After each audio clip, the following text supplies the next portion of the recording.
Now we're going to hear from Dr. Bronwyn Carlson. Bronwyn is an associate professor lecturing in the Indigenous Studies program at the University of Wollongong. In 2013, she was awarded the prestigious Danner Award by the Australian Institute of Aboriginal and Torres Strait Islander Studies for her doctoral work on the politics of identity.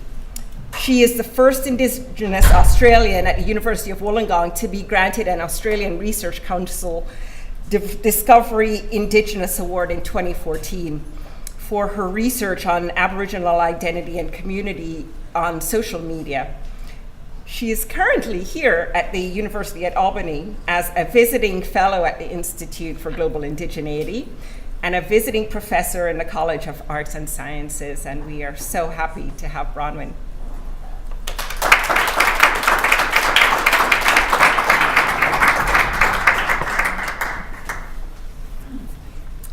Thank you, Michelle. So firstly, I would just like to acknowledge the Indigenous people of Turtle Island, where we are here today.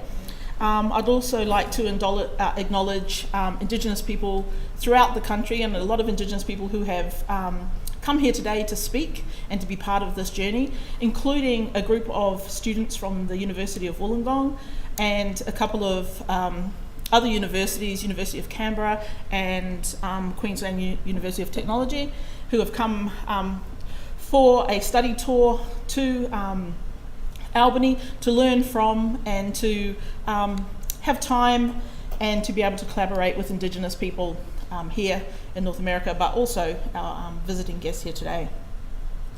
So I am an associate professor in Indigenous Studies. I'm a graduate from the University of New South Wales, and Professor Nakata was indeed my PhD supervisor.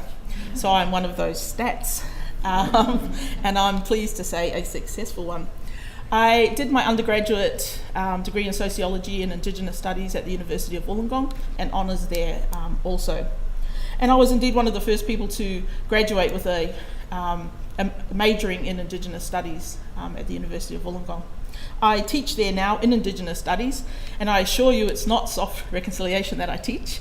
It's rather hard, and the majority of the students that I do teach are non-Indigenous, and at least 30% of those are from the US. So mostly they are fascinated about Indigenous Australia, because when they come, the most they've learnt is about Crocodile Dundee, and then they realise that we don't all live in Central Australia, and that our subjects that we teach are a little bit more than diges and dot paintings, that we are actually there to unpack race, racism, power, and colonialism. So I'd like to really acknowledge the support I've had from Dr. Harris, and I'm thrilled to be here as one of the first visiting fellows for the Institute of Global Indigeneity, which is, we've had a long collaboration. I'd also like to acknowledge and thank Dr. Harvey Charles for his support of me, the Institute, the working group, and everything else that he does here at UAlbany, of course.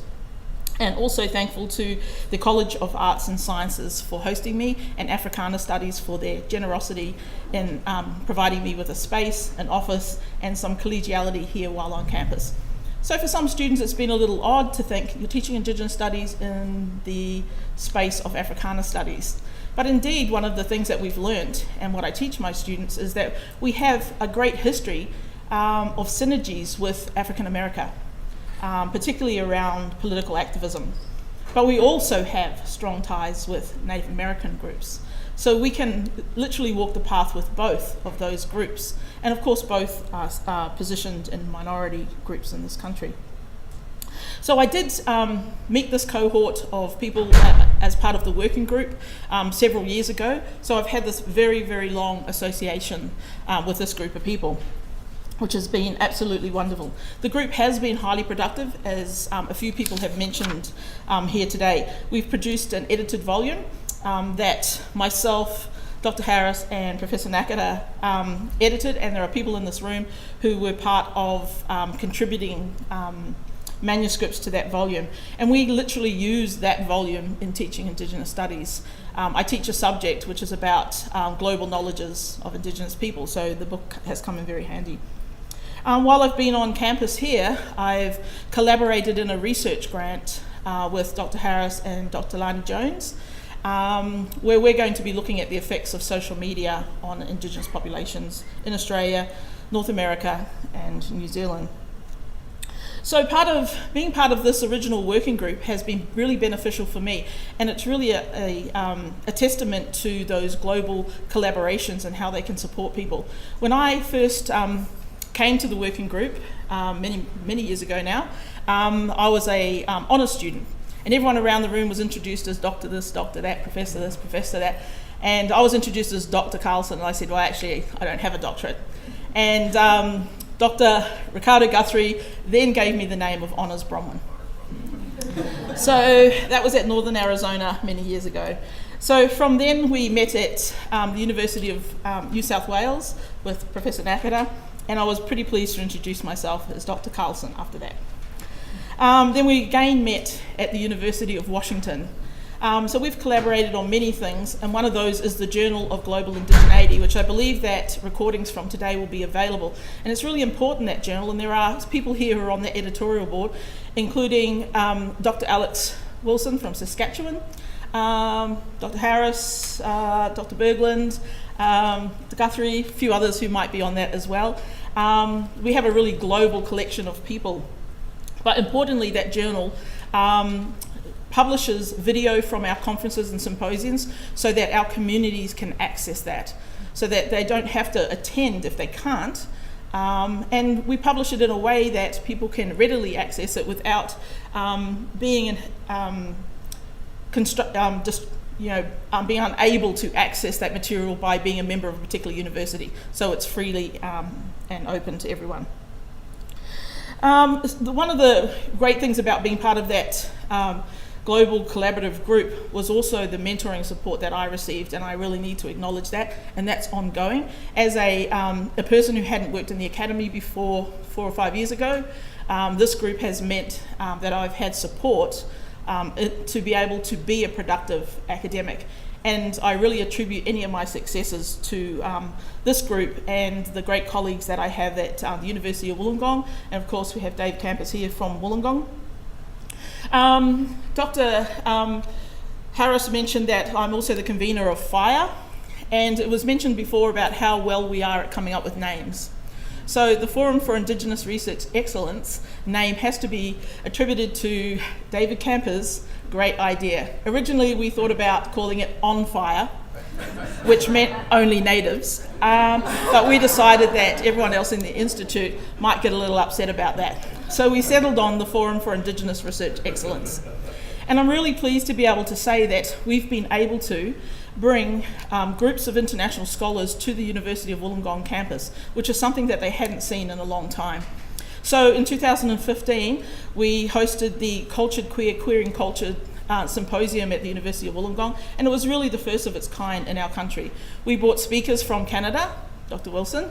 We had wonderful speakers from Australia, my wonderful PhD student, Andy, and Dr. O'Sullivan, and many more. We had Quoli Driscoll from Washington State, from OSU, and we had Maori scholars also speaking. So we were able to bring together people who had a common history with colonisation, people who understood the story.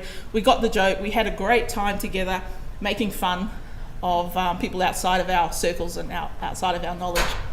The next symposium Michelle mentioned was the one on Indigenous activism on social media, and again we drew from scholars around the world, Indigenous voices. So University of Wollongong has been very privileged to be able to have that happen on campus, and in a couple of weeks our third symposium is taking place, and unfortunately I won't be there, but it's all around Indigenous justice. And it really comes at a pertinent time in Australian history when the media has released devastating footage of the way in which our young people are being treated in our detention centres, but more broadly across Australia, the way in which Indigenous people are imprisoned at a higher rate than perhaps anything that people have seen in the world, and of course deaths in custody and the violence that's perpetrated on our people in those institutions is horrific. So for the last few years I have had the privilege of being funded by the Australian Research Council Indeed, I feel very privileged in that space. When I finished my doctorate, which was about the politics of identity, I included in that some conversations about the way in which Indigenous people perform and enact identity on social media. And I remember my PhD supervisor there, Professor Nakada, saying to me, you know what, it's that social media stuff that's really interesting.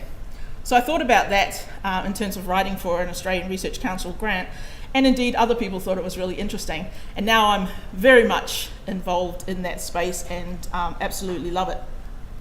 So in 2016, I received my second Australian Research Council to continue that work. And so one of the important things with the small grant that we've applied for while I'm here at the University of Albany, and hopefully we get to find out very shortly, is looking at the effects of people. So we really wondered what it might be like for perhaps already traumatized populations to be constantly engaged on social media. So now we're not only involved in our own community's trauma and violence, we're now involved in international understandings of their violence, but not only in violence perpetrated against Indigenous people, but other acts like the Orlando shooting, where we feel that pain of other people. We're in a time in our history where we watch somebody literally die on Facebook in real time. We feel like we can support other Indigenous people around the world in their campaigns to protect the environment. So what is the effects of that on us being constantly engaged? And that's something that we really don't know at this point in time. But hopefully our research will guide us in the right direction to maybe have some answers in that. So right now in the United States is the biggest Indigenous campaign is taking place here. And it's historic. And I have to say that social media has allowed the coming together of millions of Indigenous people, and it's really brought together the many nations of Indigenous people in North America, but not only in North America, across the world. And Dr. Alex Wilson has come from the front lines, so hopefully we'll hear more from her about what's going on with the North Dakota access line. But social media has enabled minority groups in countries. So often Indigenous people in all our various countries make up a very small amount of the population. We are, and usually large countries, we're spread out and really diverse, and so getting together is not always possible, but social media makes that possible. So social media offers us an opportunity to have our voices amplified. So although we are a minority in our own country, on social media, we are actually a majority. Indigenous people have taken to social media like nothing before. So on social media, we are a force to be reckoned with. And I think that the North Dakota activism has really demonstrated that. So today, I want you all to begin to use social media if you can and if you're able. And if you're on Twitter, please use @IGI_Albany, and please use the hashtag Global Solidarity. So some people have already begun to tweet about today, but there are some very interesting and wonderful voices that we'll hear today, and I think it's important that we share that with our communities via social network who can't be here today, and the video will be made available at another point in time, so we'll be able to really ensure that our communities, far and wide, wherever they are, can join in today's talks about the great aspirational things that we're doing and achieving. Thank you.